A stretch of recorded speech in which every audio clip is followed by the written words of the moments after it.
नमस्कार, काशीदीप prime news में आपका स्वागत है। आप देख रहे हैं गाजीपुर से ताज़ा खबर। जनता ने साथ दिया तो करंदा क्षेत्र को बाढ़ से हमेशा के लिए दिलाऊंगा मुक्ति। समाजसेवी डॉक्टर अवधेश यादव। गाजीपुर करंदा क्षेत्र के लोकप्रिय समाजसेवी एवं धर्मपुर ग्राम प्रधान प्रतिनिधि डॉक्टर अवधेश यादव ने ऐलान किया है कि अगर क्षेत्र की जनता ने उन्हें आशीर्वाद और अवसर दिया तो करंदा को बाढ़ जैसी त्रासदी से स्थायी निजात दिलाएंगे। समाजसेवी डॉक्टर अवधेश यादव ने कहा कि उनका लक्ष्य सिर्फ राजनीति नहीं बल्कि सेवा है। उन्होंने पहले भी धर्मपुर पक्का पुल से लेकर सराय मोहम्मदपुर तक लगभग 3 किलोमीटर लंबा बांध बनवाकर करीब 10 ग्राम सभाओं को बाढ़ के संकट से सुरक्षित किया है। करंदा तृतीय से जिला पंचायत सदस्य पद के भावी प्रत्याशी डॉक्टर अवधेश यादव बीते कई वर्षों से क्षेत्र की जनता के सुख दुख में लगातार सहभागी बने हुए हैं। हर जरूरत पर वे मौके पर पहुंचकर जनता की समस्याएं सुन रहे हैं और उन्हें हल भी करवा रहे हैं। उन्होंने बाढ़ पीड़ितों से कहा कि कोई भी जरूरत हो तो मुझसे संपर्क करें, मेरे द्वारा हर संभव मदद किया जाएगा। समाजसेवी ने कहा कि जनता की रक्षा करना मेरा धर्म है। अगर जनता का साथ मिला तो करंदा को बाढ़ से पूरी तरह मुक्त कर दूंगा। महताब आलम की रिपोर्ट। मुलायम यादव। मुलायम जी किस गांव के रहने वाले हैं? हम धर्मपुर कोटिया के रहने वाले हैं। अभी देखा जा रहा है कि करंदा क्षेत्र के कई गांव जो है जलमग्न हो चुके हैं। अभी आपका जो कोटिया ग्राम सभा है अभी पानी नहीं आया है, क्या रीजन है? ये प्रधान जी का देन है। क्या नाम है प्रधान जी का? डॉक्टर अवधेश सिंह यादव। क्या किए हैं प्रधान जी? प्रधान जी बांध को बनवाए हैं। आप देखिए पूरा एकदम बाने हैं, नहीं तो बाने नहीं होते तो पूरे हम लोगों की गाँव में चला जाता पानी। कितनी दूरी तक बनवाए हैं बांध? अरे तब वो 3 किलोमीटर दूरी तक बनवाए हैं बांध।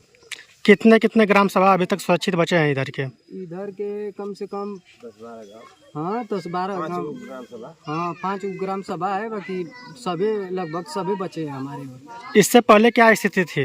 इससे पहले स्थिति अब यही नहीं बना होता तो और स्थिति एकदम गड़बड़ हो जाती। अब बन गया तो स्थिति एकदम सही है इधर का। क्या कहना चाहेंगे प्रधान जी को? प्रधान जी को हम क्या कहना चाहेंगे, प्रधान जी बहुत बढ़िया आदमी है। बांध बनवा दिए, बहुत अच्छा काम कर रहे हैं। अभी जेसीबी चल रही है? हाँ अभी क्या ना, अभी 1-1.5-2 घंटा पहले बनवा के गए हैं। क्या ना बनवा के गए हैं। रात में भी काम चलता है? रात में कल 7 बजे 8 बजे तक काम चला था, फिर वही चले गए। फिर हमको लग रहा है कि 8-9 बजे पक्का पुल के सामने चले गए। क्या नाम है आपका? लक्ष्मण सिंह यादव। किस गांव के निवासी हैं? इसी धर्मपुर कोटिया। लक्ष्मण जी, देखा जा रहा है तो करंदा क्षेत्र के कई गांव जो हैं जलमग्न हो चुके हैं। अभी तक आपका ग्राम सभा सुरक्षित बचा है। ऐसे में क्या उपाय आप लोग लगाए हैं और क्या बतलाएंगे इसको लेके? अब रही हमारे गांव के प्रधान जो है, प्रधान प्रतिनिधि यही व्यवस्था में लगे हैं कि अपना क्षेत्र, अपना ग्राम सभा जो है बचे। जहाँ तो कोशिश हो, इसको नदी को कौन बांध सकता है, लेकिन कोशिश की जा रही है। ये लगभग जो बांध बनाया गया है कितने फीट ऊंचा है? कम से कम 9-10 होगा, 8-9-10। दूरी कितनी है और कितने ग्राम सभा सुरक्षित हैं इससे? दूरी 3-3.5 किलोमीटर है पक्का पुल के यहाँ से लेके यहाँ तक। कितने गांव सुरक्षित हैं? बहुत गांव है, दर्जनों गांव सुरक्षित है। पहले क्या स्थिति थी? पहले तो बहुत नाजुक स्थिति थी, हर साल बाढ़ आता था। क्या कहना चाहेंगे आप प्रधान जी को? हम प्रधान जी को बहुत बहुत धन्यवाद देंगे कि ऐसी सोच इनके सामने जो आई कि आज कई साल से जो है अपने गांव को, मौजा को सुरक्षित रख रहे हैं। पशुओं को चारा मिल रहा है, कुछ मिलता नहीं है। सीधे जो है गेहूं की बुआई होती है, वो भी नहीं हो पाती है खलिया में। और इसके साथ साथ सरकार की भी बचत कर रहे हैं। सरकार यहाँ हर साल नाव लगाती है और दवा छिड़कवाती है। अभी वर्तमान में भी जेसीबी चल रही है? हाँ चल रही है, रातों दिन चल रही है। जब जब जरूरत पड़ती है तब तब चल रही है। जेसीबी के साथ साथ प्रधान जी भी तत्पर रातों दिन जो है घूम रहे हैं। रात में 11 बजे रात में इन्होंने जनरेटर लगा के, पानी कुछ लगा हुआ था उसको गंगा जी में डलवाए। एक बार अपना परिचय दे दें।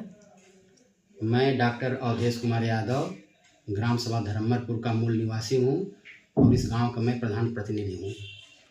अभी देखा जा रहा है तो आपके ग्राम सभा में जो बांध आपके द्वारा बनवाया गया है उससे कई ग्राम सभा जो है कि बाढ़ से बच गए हैं। ऐसे में क्या कहेंगे इसको लेके? देखिए, हमारे ग्राम सभा के हमारे क्षेत्र की एक विभिषिका रही है कि हर कुछ वर्षों के बाद बाढ़ आती रहती थी और हमारे मन में बहुत पीड़ा थी कि इस विपत्ति से निपटने का कोई उपाय होना चाहिए। लेकिन हमारे मन में एक विचारधारा आई कि अगर हमारे यहाँ बाढ़ गंगा किनारे से आती है तो गंगा के घाट पर कुछ नाले हैं, उन नालों के माध्यम से ही आती है। अगर नालों को बंद कर दिया जाए और उस पर मट्टी का बंधा बना दिया जाए तो जो छोटी बाढ़ें हर वक्त आती रहती हैं उन पे काबू पाया जा सकता है। इसको देखते हुए इसके पहले 3 साल पहले बाढ़ आई थी, उसमें हमने इस मुहिम को चलाया और हमें कामयाबी मिली, जिसकी वजह से हमारे क्षेत्र के किसानों को, हमारे क्षेत्र की जनता को उसका बहुत लाभ मिला। लगभग कितनी दूरी है और कितने ग्राम सभा इससे बचे हुए हैं? हम उस समय बंधे को जसनबाबा ग्राम सभा सराय मोहम्मदपुर के यहाँ से लेकर के पक्का पुल जमानिया के पास तक बंधवाए हैं। उस बंधे की हाइट कम से कम 4 से 5 फीट ऊंची और 10 फीट चौड़ी है। टोटल लंबाई लगभग 3 किलोमीटर के आसपास है। डॉक्टर साहब, ऐसे में देखा जा रहा है तो आप जिला पंचायत भी लड़ रहे हैं, उसकी तैयारी आपकी ज़ोरों शोरों से चल रही है और क्षेत्र में भी आप जो है हर जगह पहुंच रहे हैं। क्या मुद्दा रहेगा, किस मुद्दे को लेकर आप चुनाव लड़ रहे हैं?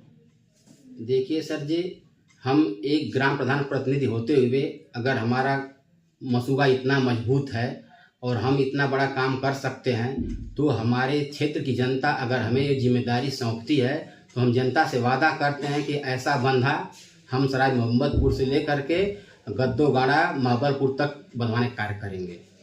कहीं वादा तो नहीं रह जाएगा? अगर हमें मौका मिला तो पूरी कोशिश करके बंधा बनवाने का काम जरूर करेंगे। डॉक्टर साहब, ऐसे में देखा जा रहा है तो बाढ़ से जो करंडा क्षेत्र के कई ग्राम सभा जो है जलमग्न है। ऐसे में अगर आपसे कोई बाढ़ पीड़ित अगर संपर्क करना चाहे तो वो कैसे कर सकता है?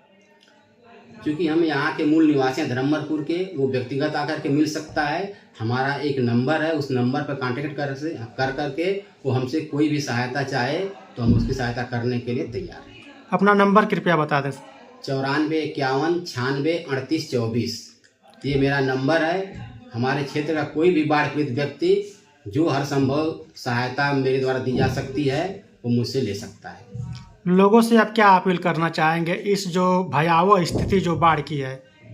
मैं अपने क्षेत्र की जनता से ये अपील करना चाहूँगा कि दुख की घड़ी में, विपत्ति की घड़ी में संयम से काम ले और एक दूसरे का सहयोग करिए। अगर कोई विस्थापित है तो उसकी हर संभव मदद करिए और जन कल्याण के लिए अगर हमारे जैसा प्रधान प्रतिनिधि कोई बंधा बनवाता है तो उसमें व्यक्तिगत तौर से उसका सहयोग और समर्थन करिए। उसके लाभ और हानि को देखते हुए उसके साथ खड़े रहिए।